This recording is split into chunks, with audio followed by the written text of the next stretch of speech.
Stéphane Vial, bonjour. Vous êtes maître de conférence en design et médias numériques à l'Université de Nîmes. Alors, votre propos de ce matin était notre rapport aux technologies numériques ou aux technologies au sens large, c'est ça? Oui, c'est cela. Donc en fait, ce que j'ai essayé de montrer dans ma conférence inaugurale ce matin, c'est que nous avons toujours été conditionnés dans notre rapport aux choses, aux êtres, aux gens, aux autres, par des techniques, qu'elles soient numériques ou non numériques. Avant l'époque actuelle, on a connu différentes périodes de grands bouleversements technologiques. Par exemple, la première révolution industrielle, c'était la machine à vapeur, le charbon, le fer. Et donc ça avait engendré des changements sociaux mais aussi perceptifs très forts. L'arrivée de l'électricité aussi, on peut citer par exemple de Raoul Dufy, la fée électricité, tableau de 1937 qui avait été commandé par la compagnie parisienne d'électricité pour illustrer l'espèce de mirage social de l'arrivée de l'électricité dans les foyers. Je compare ces différentes périodes précédentes dans l'histoire des techniques avec l'époque actuelle pour montrer que ce n'est pas nouveau de subir un grand changement perceptif dans notre rapport au monde du fait de l'arrivée de nouvelles technologies. Et je montre que la révolution numérique s'inscrit finalement dans une dynamique qui la précède et qu'elle vient renouveler en apportant évidemment des perceptions inédites, les écrans, les interfaces, l'interactivité, etc.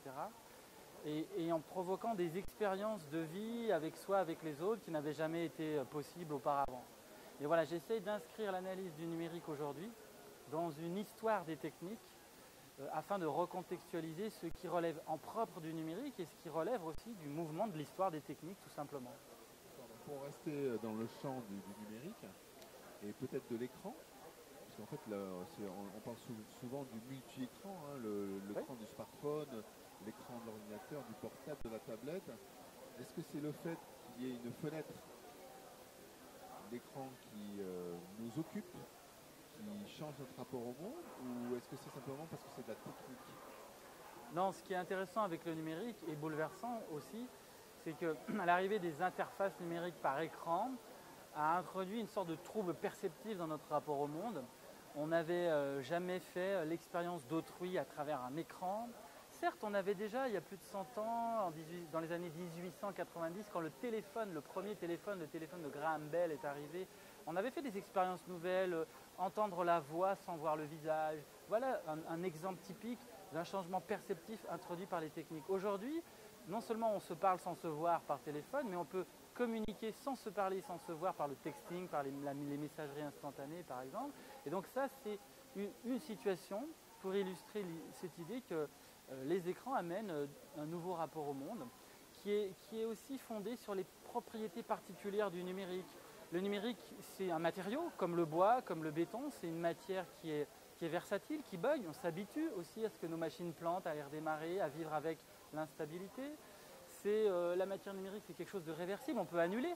Normalement, dans la vie de tous les jours, dans la vie non numérique, on ne peut pas revenir en arrière. C'est irréversible, nous allons tous mourir, on ne peut pas annuler quand on s'est cassé la jambe. Dans les interfaces numériques, on peut revenir en arrière. Donc vous voyez, sur le plan perceptif, ça crée un nouveau rapport aux choses qui fait que parfois on aimerait pouvoir faire CTRL-Z ou annuler, refaire après un accident. Et donc ça, c'est de bons exemples qui illustrent que les écrans et plus largement les interfaces numériques et les objets connectés ont des propriétés techniques qui rendent possible des perceptions inédites dans l'histoire humaine et à ce titre prouvent que nous sommes en train de vivre un bouleversement profond et durable comme à d'autres grandes époques de transformation technique en fait. Est-ce qu'il y a des incidences marquantes justement de ce rapport au monde et cette manière de faire CTRL-Z, j'annule tout, induit par le numérique? Une incidence marquante, mais qui est plus une anecdote.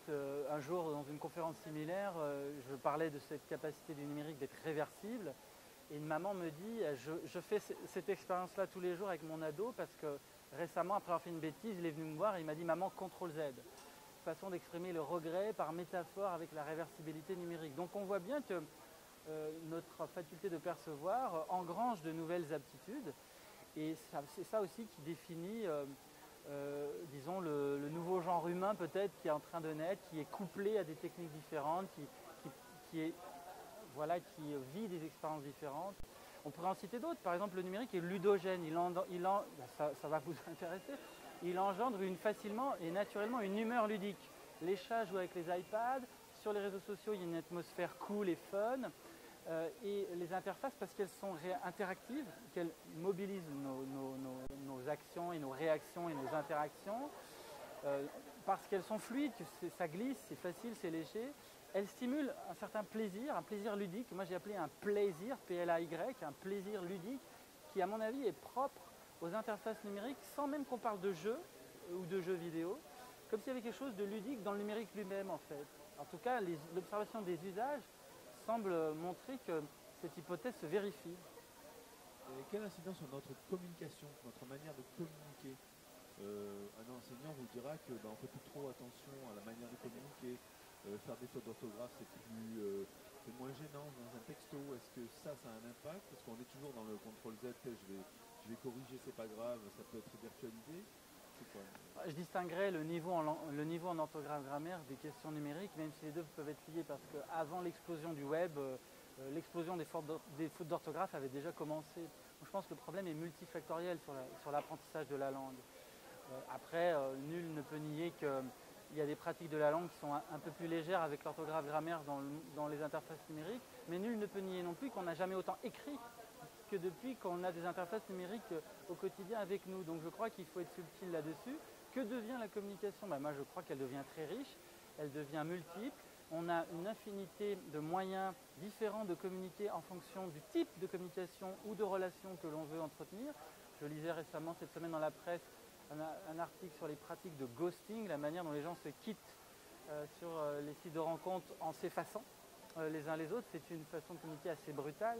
Bon, enfin, l'article rapportait aussi que dans les films, dans les années 60 par exemple, on voyait quelqu'un qui rompait avec son compagnon ou sa compagne en quittant le bar et en ne revenant jamais. Donc ça a existé sous d'autres formes. Bon, je prends cet exemple pour montrer que voilà, on a différentes manières de communiquer et on va choisir aujourd'hui le téléphone pour des personnes précises, pour des moments précis, pour des sujets précis. On va choisir le SMS pour autre chose. Et donc je trouve qu'on a à notre disposition une gamme de possibilités communicatives très riche. Je trouve que c'est intéressant parce que ça nous oblige aussi à nous demander quand on veut du face-à-face, quand on veut autre chose. Et voilà.